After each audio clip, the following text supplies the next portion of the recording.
Hi, it's Ethan MUSOLINI, the Merchant of Success. Welcome. I appreciate you being here to see how do we grow in terms of this concept of giving, receiving challenging feedback. What I know is, how you give and receive challenging feedback can either build you or crush you. And in the same way, you can either build someone or crush someone's career or experience based on how you are communicating or putting across your feedback. Hence, the beauty and magic and importance of this specific topic. All right, so I typically follow a five-part framework. We look at the clarity, the what and why. We look at the mindsets required, the strategies, the skill sets, and then the mastery required to make all this make sense and for you to succeed in this particular subject. So let's kick off with clarity.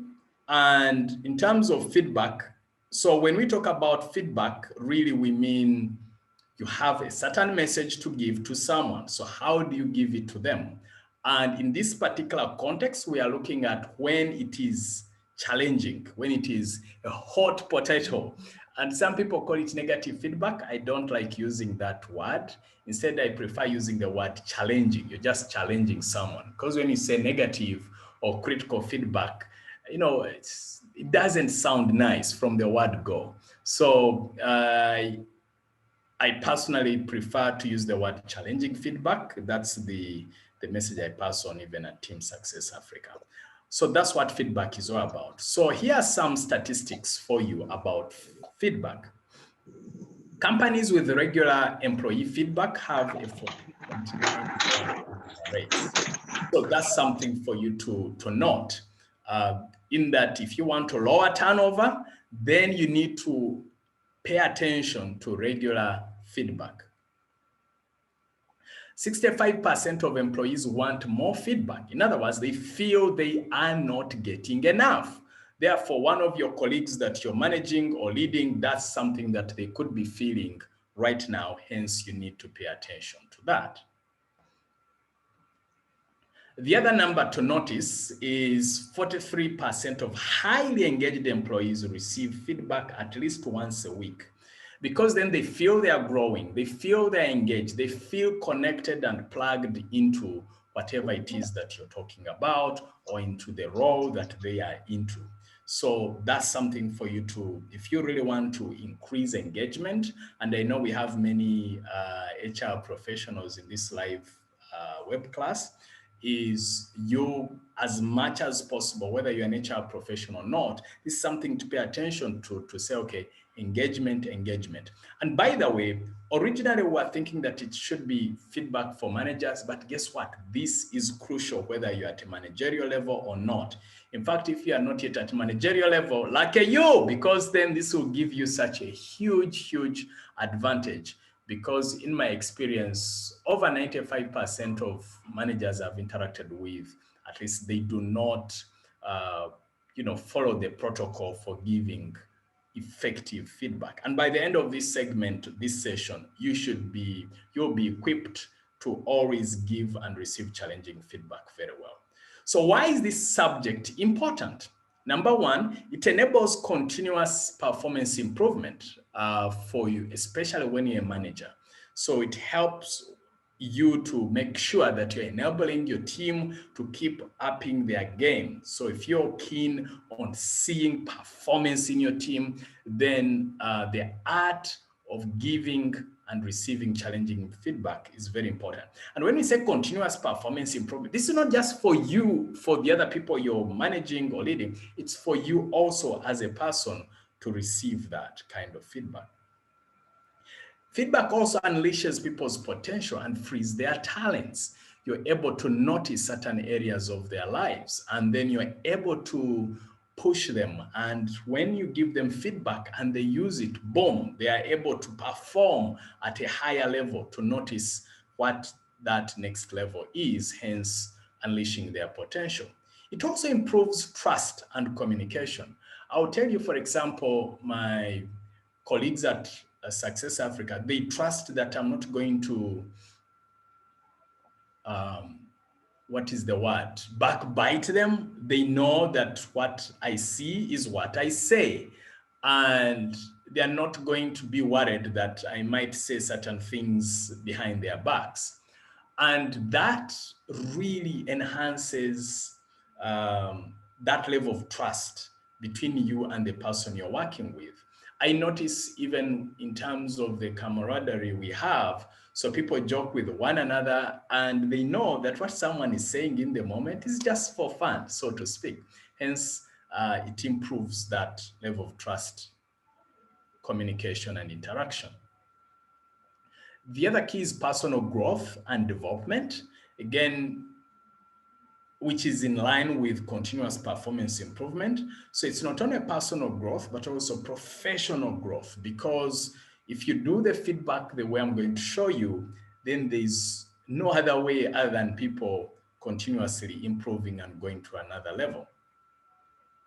It also improves the team's self-awareness. They know what's going inside them. They know what's around them. They know what your thought process is around their performance, whether it is at a colleague level, whether it's someone you're supervising or someone supervising you. Because by the way, the other beauty with the frameworks I'm going to show you is you can use these frameworks to even give feedback to people above you. That's the beautiful thing about this. So you can use the same framework to give people feedback at your level, below you, or above you. It doesn't matter. The framework is the same. It's just you paying attention to certain details that I will show you. All right, now before we go to mindset, I need to double check that this is clear so far. Now let's talk about the mindset that is useful for you.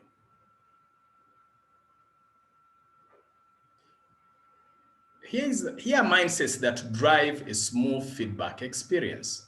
Number one is intention. What's your intention? And in my view, this is the most of the mindsets I'm going to give you. This is the most important mindset in my book. When I say my book, something I strongly believe in, and that is your intention should be to empower.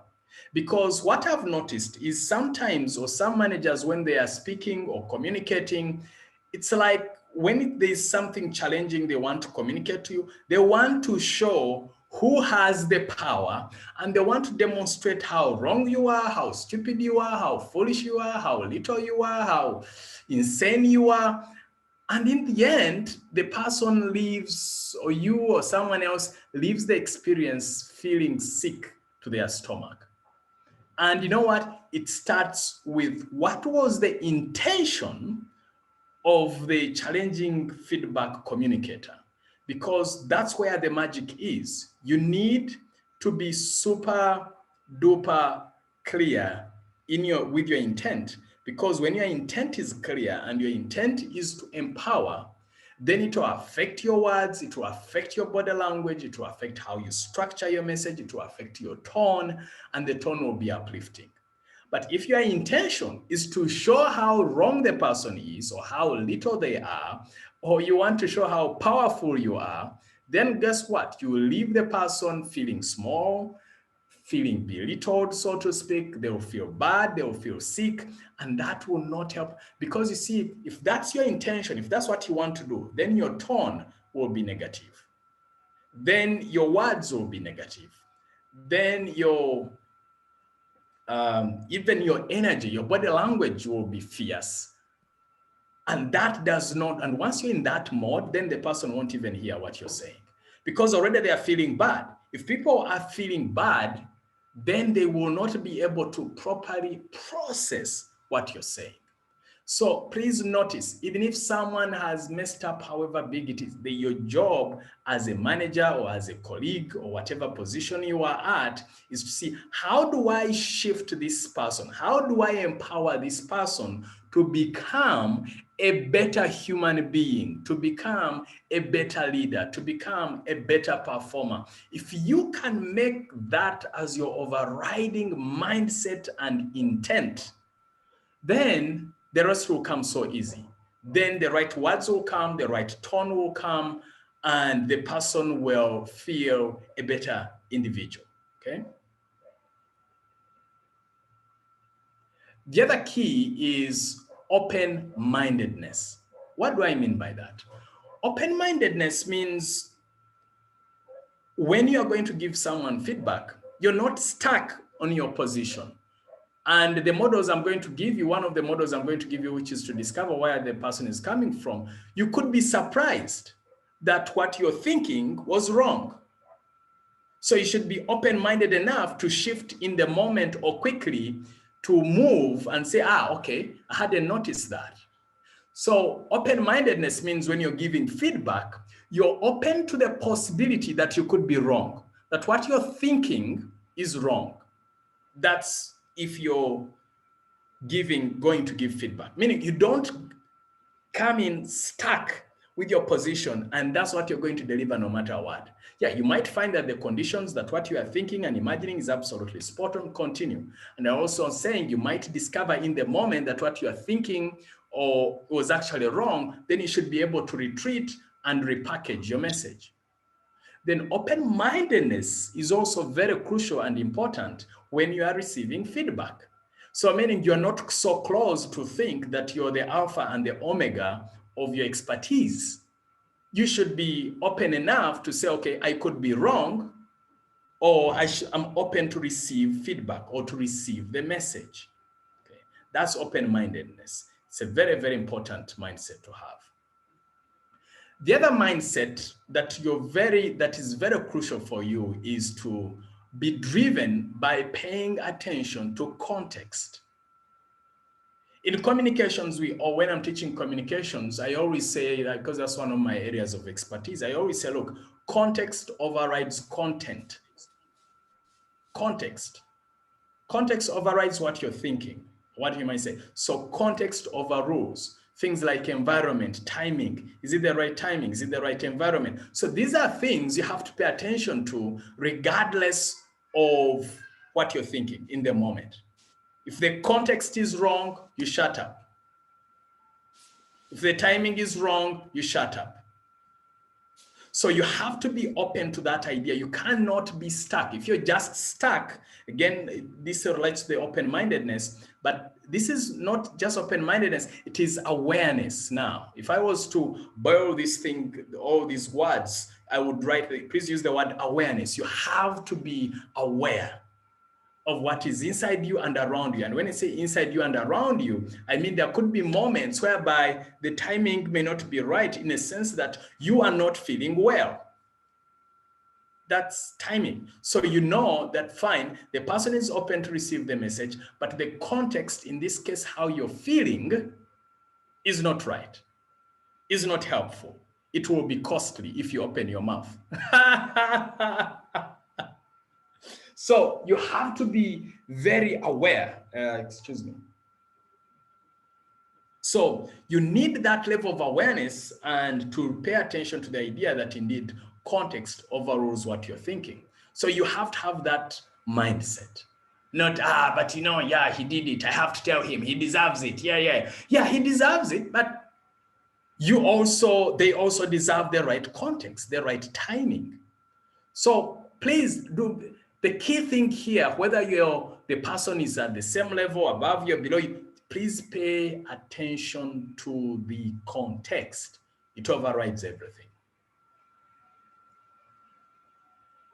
And when we talk about timing, by the way, as a side note, because I don't want to forget this, one of the biggest gaps I see amongst most leaders or managers is this issue of timing, in that the mindset, again, that is if you go away from the idea of empowerment, there are some managers, they see a gap of the person they are supervising or managing, and then they are thinking, their mindset is, you know what, it's okay, I'll wait for him or her during the appraisal.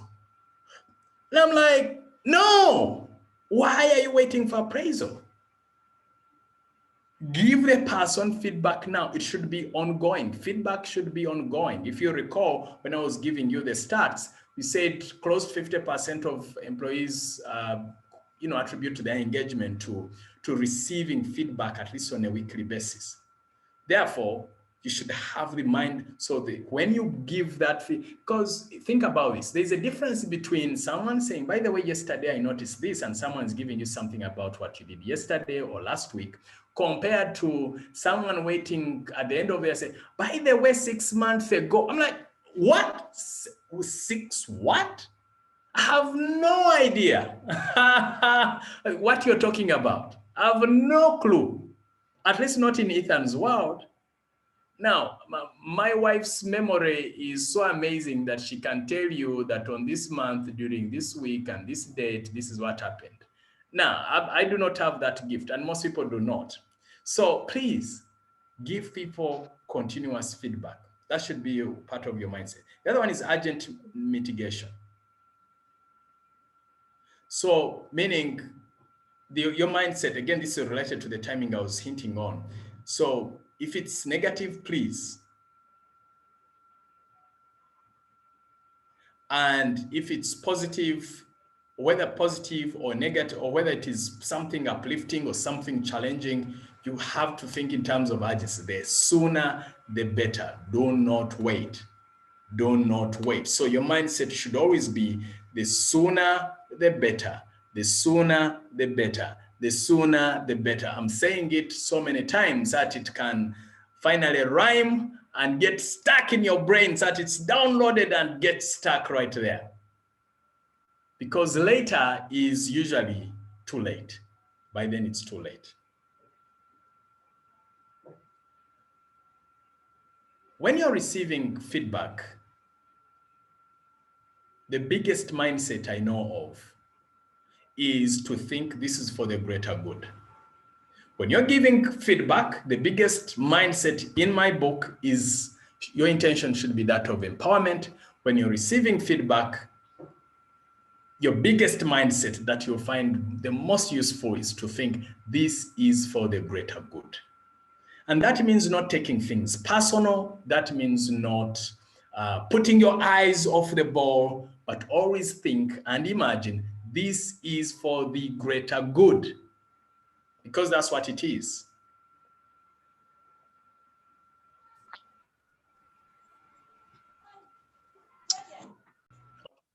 So when I say there's a question around mitigation, so what I mean by that is if there is feedback that you can give in the moment that would help someone slow down on the impact, as an example, that's what I mean by urgent mitigation. What do I mean? Let me think of a practical example. Sometimes you might be in a meeting. Let's just assume you have the power, so to speak. You could be in a meeting and you're noticing someone dashing at the other individual and in the meeting, and you know it's not going anywhere. So it's okay to come in, to step in. And sometimes we do it even at Success Africa. Okay, not lashing. But for example, I've noticed moments where someone is speaking, they haven't finished, and the other fellow is coming in. No. I come in and say, please, can you, so-and-so hadn't finished what they are saying. Can you please give them space to finish?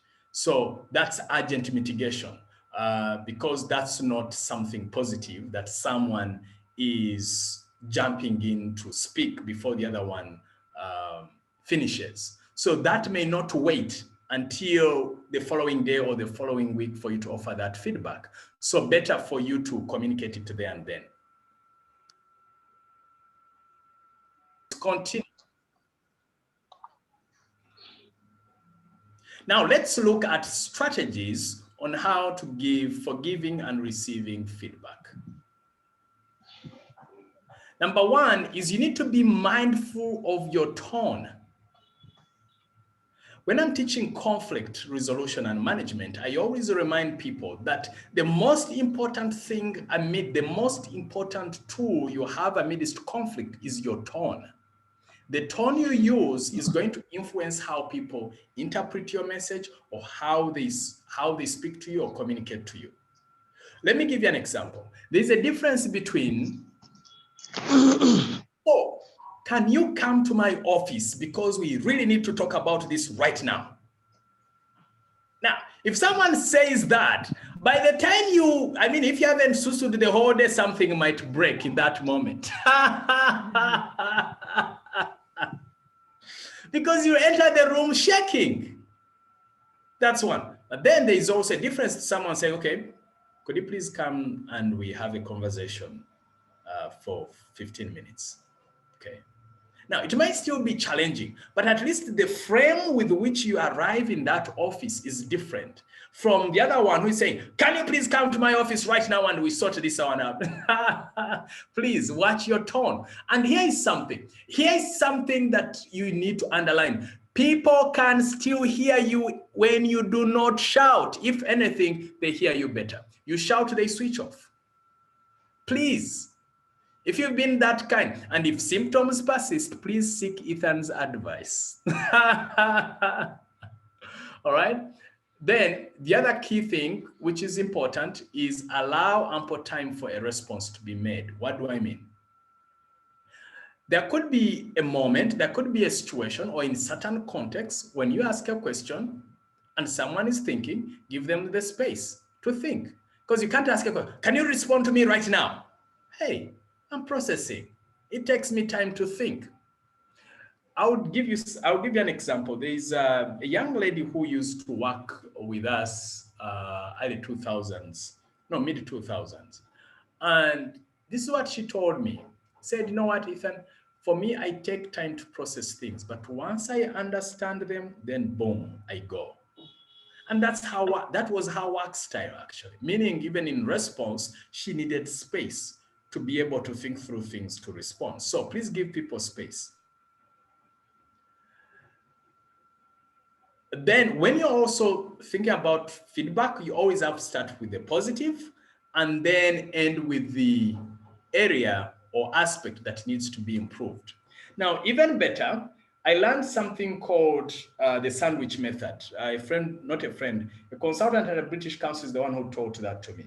So the way it works is, okay, this is a hanky. So assuming this is a sandwich, okay, this is bread. This is art from my girls.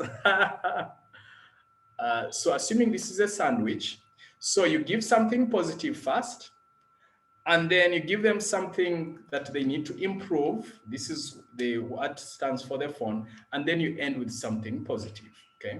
So it could go something along the lines of, you know what? I really appreciate the fact that you keep time. Of course, I'm going to keep it shorter because I'll give you details later. I appreciate the fact that you always keep time. And what would even be more useful is if you can also send the reports on time, the way you keep time, that would make our work easier. And then I end with another good positive thing. And by the way, I also would like to mention that I like the fact that you are a light-hearted person, you make people happy. That really lifts up the team spirit. So see, I've mentioned the good, the area they need to improve, then ended with the good. That's the sandwich method.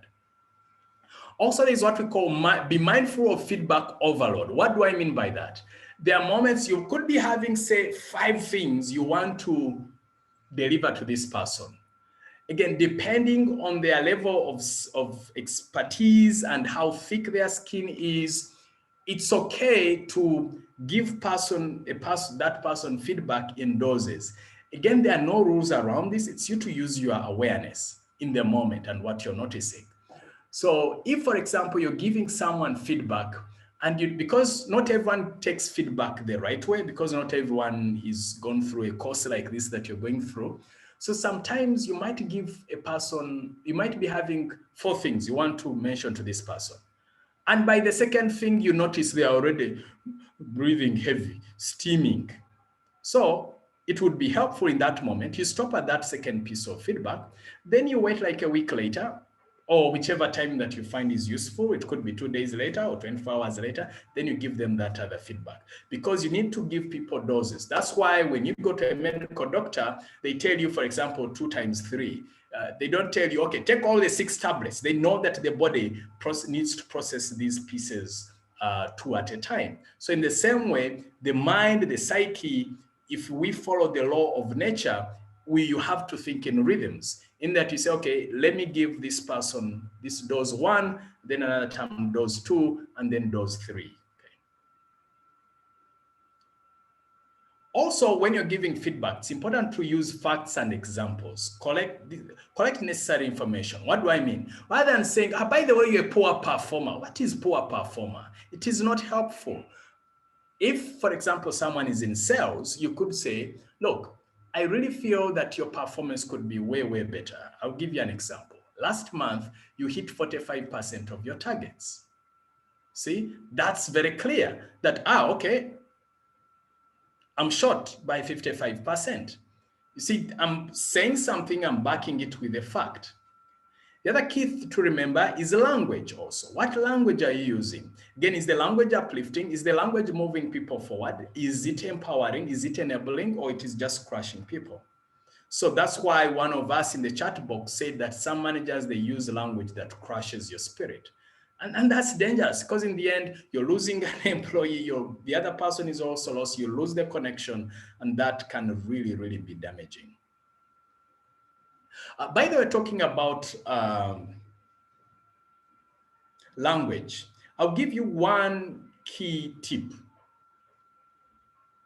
Recently, I was talking to one of the staff members at Success Africa. I was not happy about something. And one of the things I used was, look, I know you are much better than that.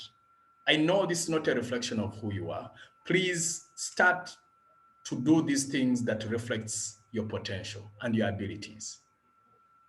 Now, there is magic and psychology in that. The person knows that you're not happy about their performance. And number two, you're not doubting their abilities. And typically, most times people, they have the potential. It's just that they are not living up to their potential. So in other words, I'm using a language that challenges. I'm not criticizing. I am challenging that person to say, hey, step up. That's different from you're just nothing. That is rubbish. What do you mean by rubbish? How can you tell me that all night I've submitted the report, 24 pages, and you're calling it rubbish? Are you kidding me? Give me specifics, examples where I need to improve, and give me a language that challenges me. Then appreciate and recognize effort made. This is very important because one of the complaints I hear from most employees is that when they are wrong or when they fall short, then they receive feedback. When they perform very well, then there is quietness.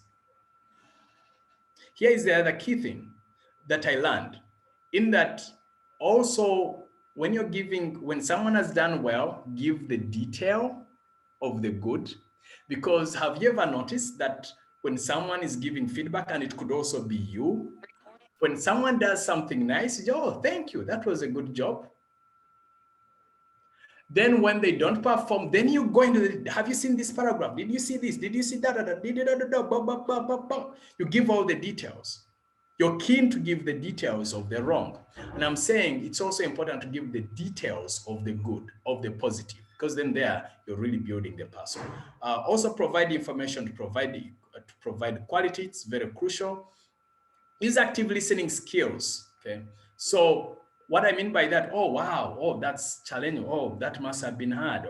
And the good news is I'll be doing a program on listening. So go a little deeper on that. But, sounds, or especially when you're on phone, for example, people need to know that you're listening in, that you're tuned in. Wow. Oh dear. Really? That's active listening. Can you tell me more about that? Then ask for specifics and examples. This is when you are receiving feedback. Let me give you an example. Someone might come to you and say, you know what? Ideally, it could be someone who is junior to you. Someone junior to you can come to you and say, you know what? I really don't feel listened to. Then you can ask, well, I'm sorry if you feel that. Would you kindly give me a specific example or scenario where you've not felt listened to? And notice also the tone I'm using. The tone I'm using is that of curiosity. It's different from, can you tell me a specific example where then the person will feel scared. Okay. You might even look at, so tell me, yeah? Can you tell me a specific example where I've not listened to you? Now the person will say, no, I must have used the wrong word. You see, now they start coiling. So ask, okay, would you please tell me a specific example or scenario where you felt you hadn't listened to? Now, when you do that, then you're able to get specific information, because you see, feedback is like a dance. Someone gives you and then you receive. Today, my girls wanted me to dance with them. So we're dancing, they're moving, and they were turning. So it was a dance, give and take. All right. So in the same way, when you're communicating, it's like a dance. They give you something, you ask, you add something, they take, they give. So and what will help is digging down to the specifics. And that means when someone is giving you feedback and something is not clear, ask, would you kindly give me a specifically or one of the exact examples where you've experienced that, okay? Okay, sorry, there was a repetition there. Take advantage of the opportunity to improve. Yeah, when they give you feedback, look at it as an opportunity to improve, to become a better human being. Do not take it as a blemish on your personality. It's just a reminder that you can become a better human being. That's all. Also ask for suggestions on what to do differently, okay? So is there something specific that you want me to do differently moving forward? And you also need to treat it as a gift. In essence, be happy to receive feedback. Thank the person. In fact, today when I was on Facebook Live, which I'm attempting to be doing every lunchtime, is even when someone, so I'll give you even when someone is wrong in what they are saying, please thank them. I recall, because at Success Africa, I always tell people, look, if you're happy about something, tell me. If you're not happy about something, tell me. In fact, I always tell the team, look, you will never, ever be victimized for speaking something in public on the table, but you could be victimized for just gossiping in the corridors. So they know they have that freedom. And I'm proud of that culture. So one of my staff members, it was about 2010, I believe, 2010, yeah, about 2010. So one of my staff members called me and she had a misinterpretation about something.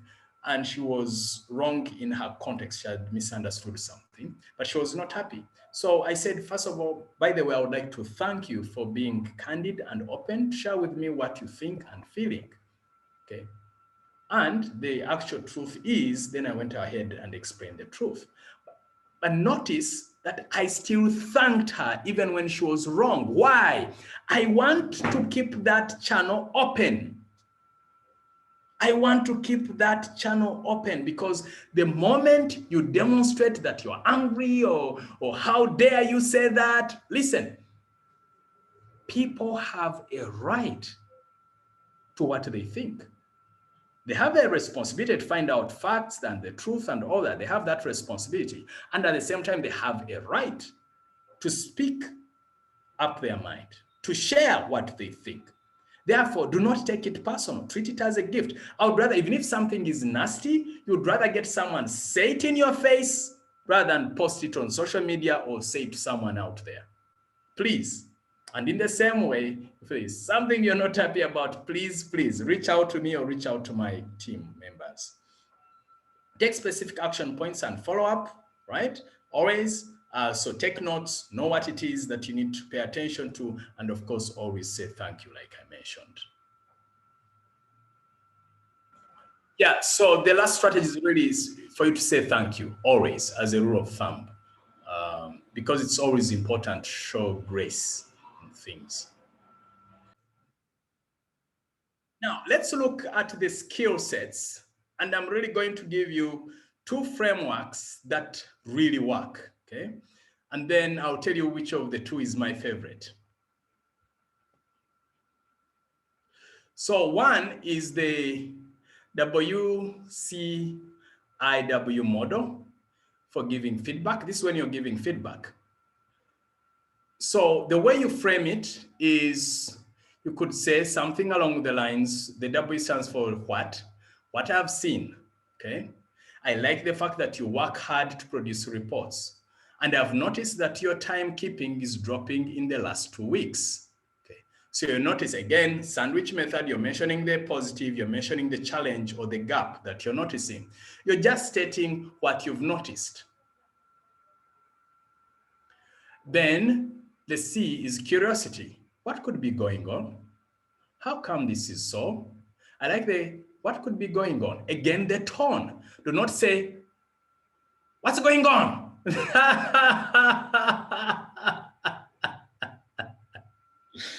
Oh dear.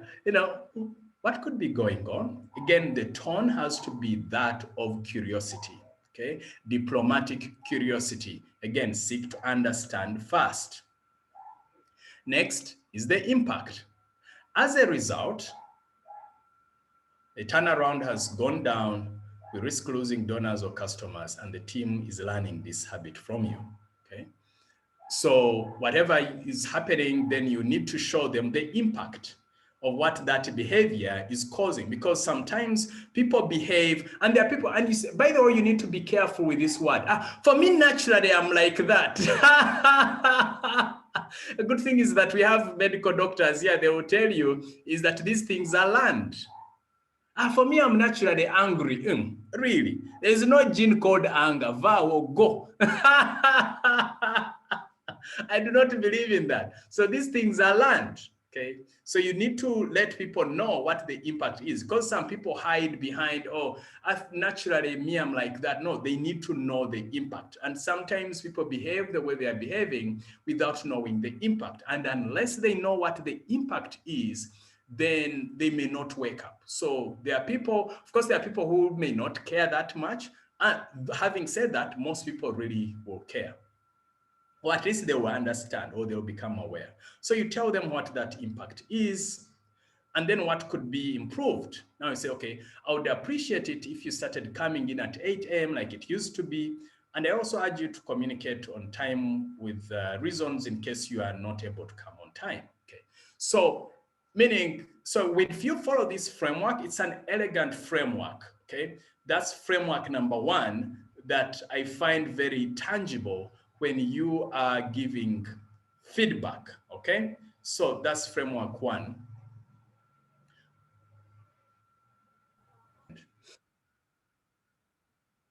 The second model, which is actually my favorite, is the tag model for giving feedback.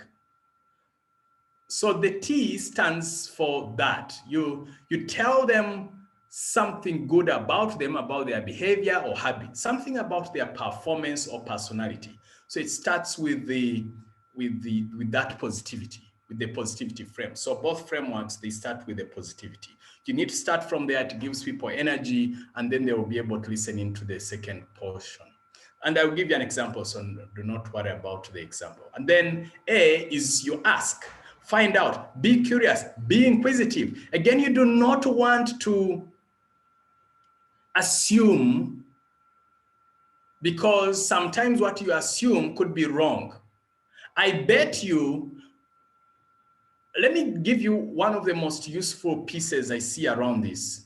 Let me do a quick check here.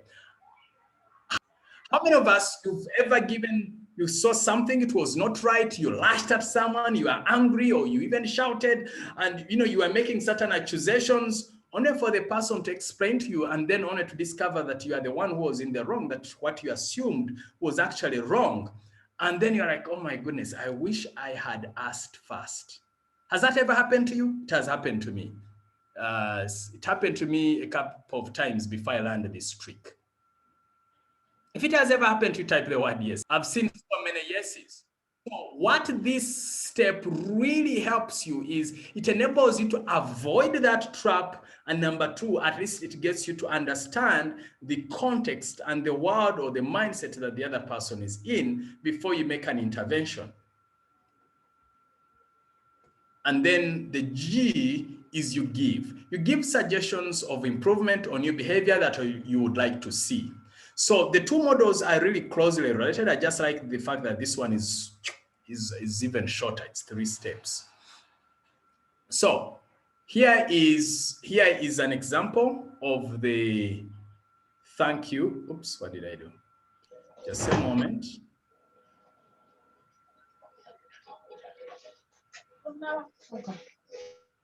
Okay, here we go.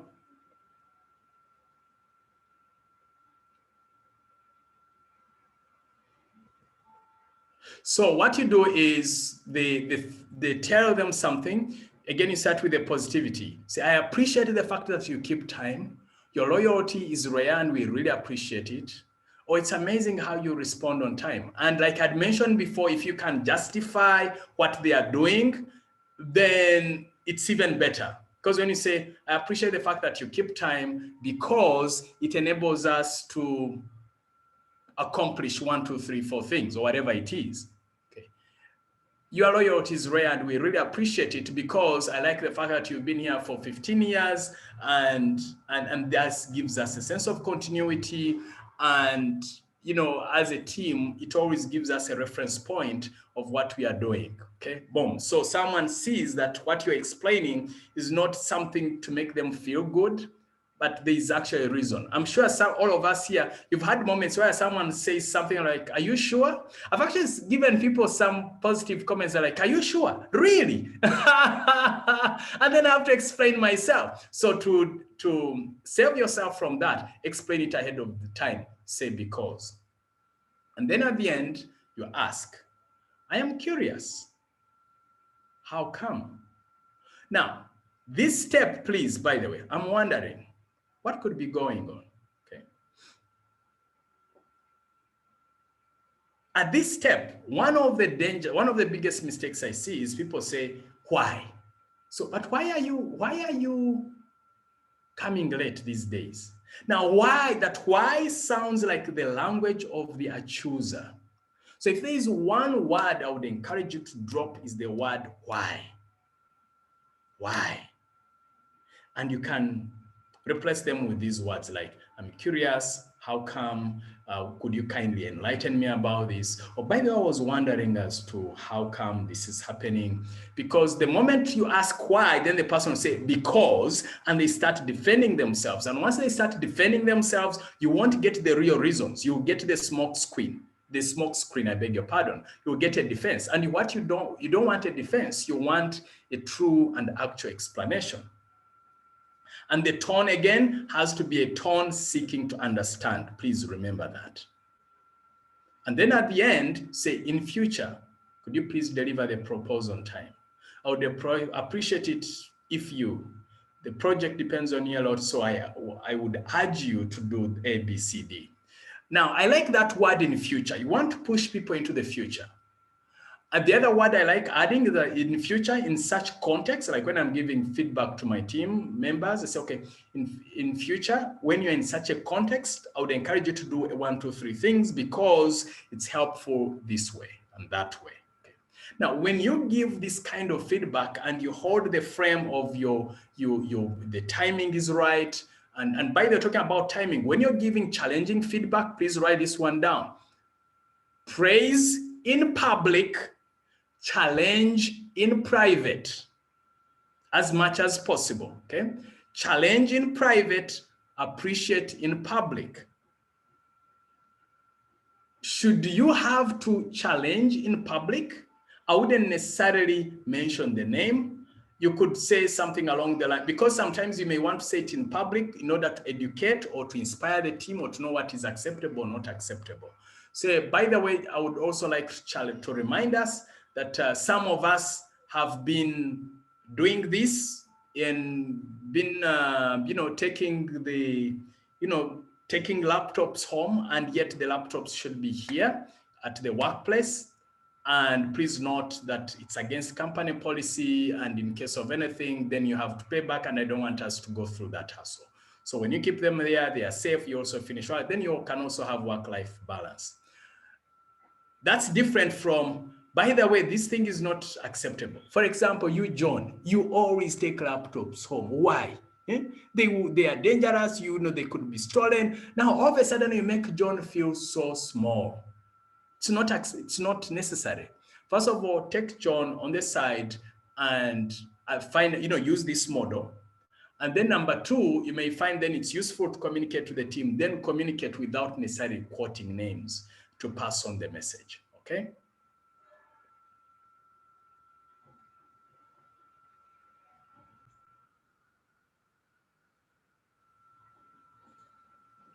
Now, let's talk about receiving, because it's not just about you giving, it's also about you receiving feedback.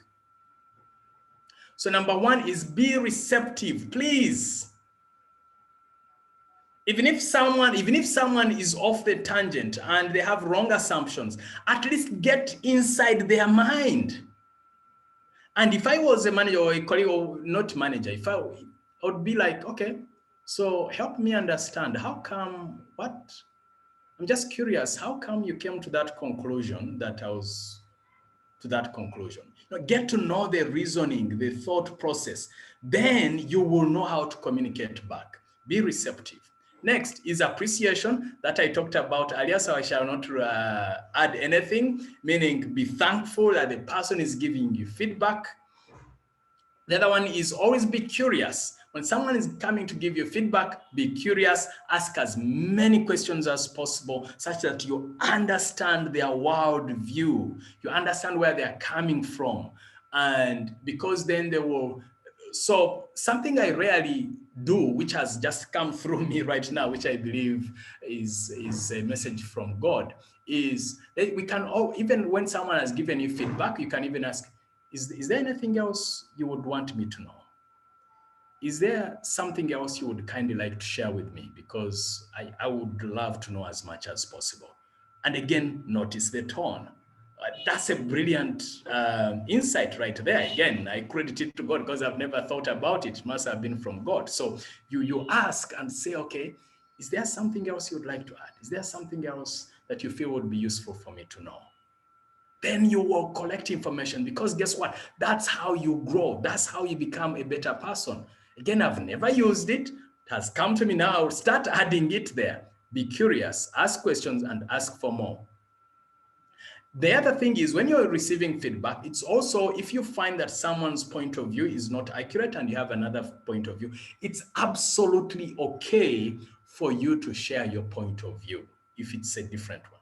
And there could be moments where you don't need to share any point of view, but to just take in. What I'm saying is, you could be having a different point of view, so you have a right to share that. Then in terms of feedback also, it's important to discuss the next step. I was discussing with a client yesterday, and I liked her question. She said, she's an executive director for one of the big organizations. And then I liked what she said. So what's the action point? Meaning what she meant was, what are the next steps? So meaning when you're receiving feedback, agree on what those next steps are. Are you going to give feedback to that other person? Are you going to implement something? And please also do not promise what you're not going to do. Don't say, oh, I'm going to work on that. Okay. If you're not going to work on it, then don't promise.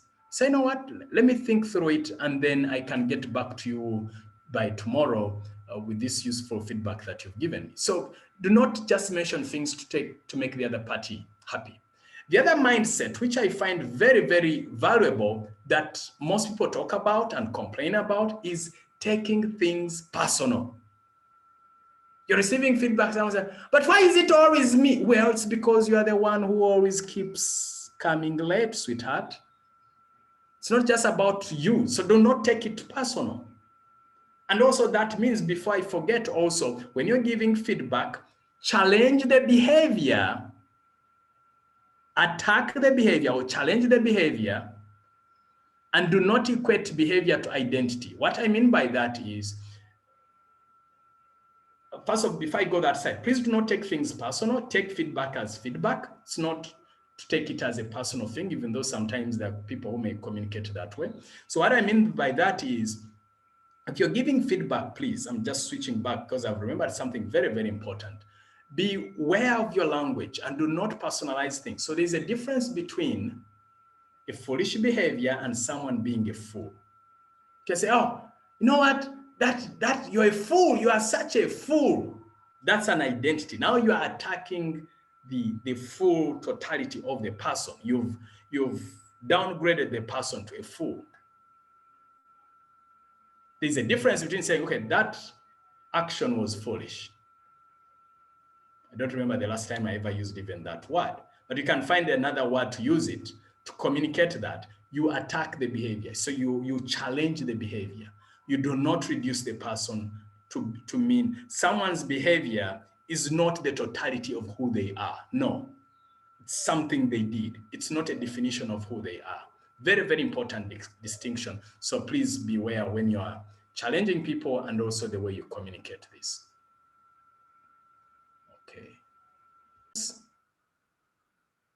Now let's talk about mastery. How do you then own this information? This is what I would encourage you to do, to practice with a colleague today. Ask them to give you feedback about a real life situation. Then use the tag model to also give them feedback. You can even teach them this model, the tag model. You tell them something positive, then you ask, you become curious, then you give them particular feedback. So get on the phone or get on Zoom, or if you're at home, you could even use this with your spouse if you have one, and or a person that you feel would find this useful. So please practice this as fast as possible within the next 24 hours. If you're watching this recording, please pause this video right now and also do this right away if you can, or at least within the next 24 hours. That's how you will process this quicker and faster.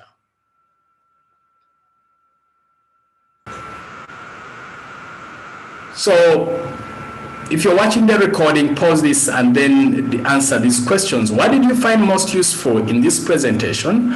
And secondly, how are you going to implement the lessons moving forward in your life, career, and business? All right?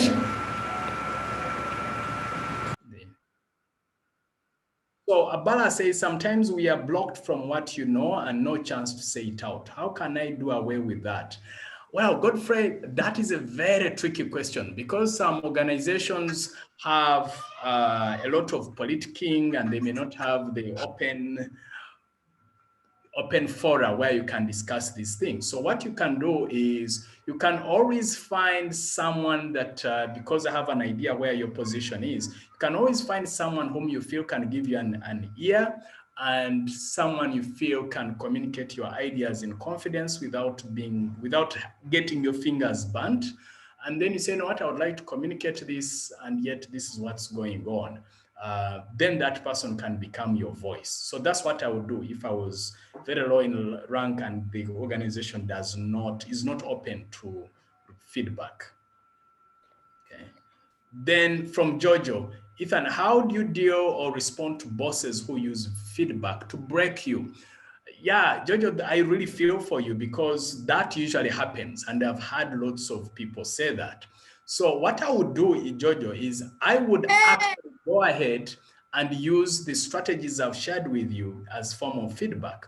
So this is what I would say as an example, and say, look, by the way, so number one, I would start with, actually, let's use a framework, the tag model. Number one, I would say all the positive things, because at least there is no person who is 100% negative. They always have positive things. So you start from the positive. So number one, I would seek for private time. Say, could I have 6 minutes of your time? Or could I have 15 minutes of your time? Because there's something I would like to discuss with you in your office privately. Then once they give you that moment, then you could ask, is it okay if I give you feedback in the terms of the things I'm happy with and the things I wish could be done differently? Of course, they will say yes. So then now what you're doing there is that you're opening a door for the person to receive that feedback, because such personalities are not as open to receive feedback. And then you say, okay, I appreciate this and this because it does this. You give the detail of all the good things. And I've also noticed this, when you're giving me feedback, I sense, for example, last time you said this and this and this, and what it made me feel was this, the impact. And I was like, you know what, you could be having reasons for that. May I know what those reasons could be, sir or madam? And then they will tell you the reasons. And then based on those reasons, then now you can shift them. And you could even use this class as an excuse. And by the way, one of the things we learned, I was attending this class by Ethan MUSOLINI, and he was telling us that when you're giving feedback, it's useful to do it this way, because then that way the person is able to grow and become better. Because I imagine that you're giving me feedback genuinely to enable me be better. And what would help me to be even better is if you can structure it like this as an example. Then I perform better and the organization grows, okay? So that's how I would frame that, I hope. Then great sharing on intention for feedback to be empowering, tone and sandwich model, great, no worries. Nathan, Godfrey Kalonji, any special guide on how to give feedback to supervisors when you are junior to them? It's also very important for their growth. Yeah, Godfrey, I would follow the same formula I've shared with Jojo.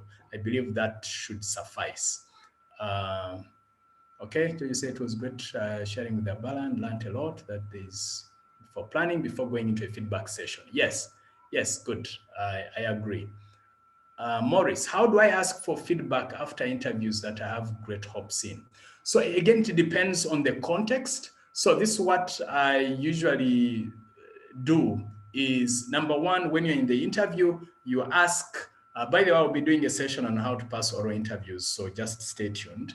So you would ask, okay, thank you for this, and I'm curious, when should we expect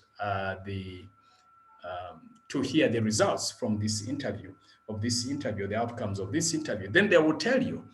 And then afterwards, I believe you have, in this case, you're asking in case you didn't get to the opportunity, you can gently ask, say, would you kindly let me know what you feel I could have done differently in future, or what I need to do differently in future for me to attract or get an opportunity like this? Say, okay, I'm just asking out of curiosity, are there specific points of feedback you would like to give to me so that I can become a better person, because I would truly appreciate it. You see, ask in the form of wanting to know and become a better person, not to say, okay, you people, I believe I really deserved this. Can you please tell me why I didn't pass? Then there you won't get the feedback. Hamza asked, how would you give negative feedback to your senior? It's quite a big challenge for me. Hamza, again, I wouldn't call it negative feedback. It's challenging feedback, the language you use. Again, you follow the formula. I'm sure you had it from the feedback I gave to Jojo. So it should be clear. Jojo says, thank you, I'll try it out. Jojo, don't try it out, use it, okay? It will work. And Jojo, I know you are one of the